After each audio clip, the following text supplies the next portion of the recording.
तो ये आपका क्वेश्चन है कि in the figure A B equal 3 centimetre, A C equal 6 centimetre and B D equal 2 centimetre and C D equal 4, the ratio of B A D and C A D will be. तो अगर हम इस figure में देखें ध्यान से तो आपको क्लियरली दिख रहा है कि जैसे ही अगर आप ये जो साइड हमारा एंगल जो ए है, तो यहाँ से एक साइड निकली है एडी, और इस साइड एडी ने क्या किया है, इसके दो एंगल में डिवाइड कर दिया है, ठीक है। और अगर हम देखें तो ये वाली जो साइड है और ये वाली जो साइड है, ठीक है, आपको दिख रहा होगा आई होप, ये वाली जो साइड है और ये वाली जो साइड है, अगर हम इसका रेशियो देखें, जैसे कि यहाँ लिखा है ए बी और दूसरा साइड है मेरे पास ए सी, तो इसका हम रेशियो देखते हैं तो कितना आता है 3/6, यानी कि कट करेंगे तो आएगा 1/2, ठीक है। सिंपली अगर देखें तो ये वाली ने इस साइड को भी डिवाइड कर दिया है, तो यहाँ पर अगर हम देखें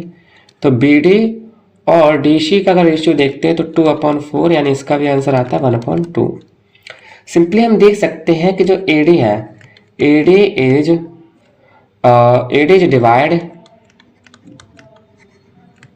डिवाइड्स साइड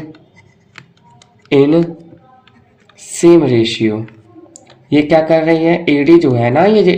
एडी जो साइड है इस ट्रायंगल में, ये जो एडी साइड है ये इन साइडों को सेम रेशियो में डिवाइड कर रही है। तो अगर ऐसा होता है किसी भी ट्रायंगल में कोई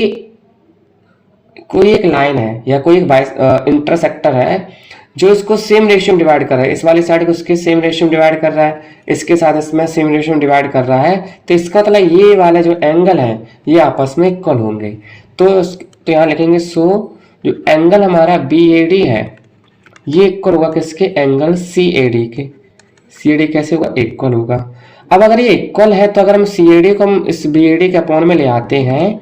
तो हम यहाँ पे क्या लिख सकते हैं, सी ए डी, तो यहाँ क्या बचा 1, इसके अपॉन में कुछ नहीं तो इसके अपॉन में 1 मान लो, यानी सिंपली हमारा जो आंसर आया वो क्या आया, 1:1 आया।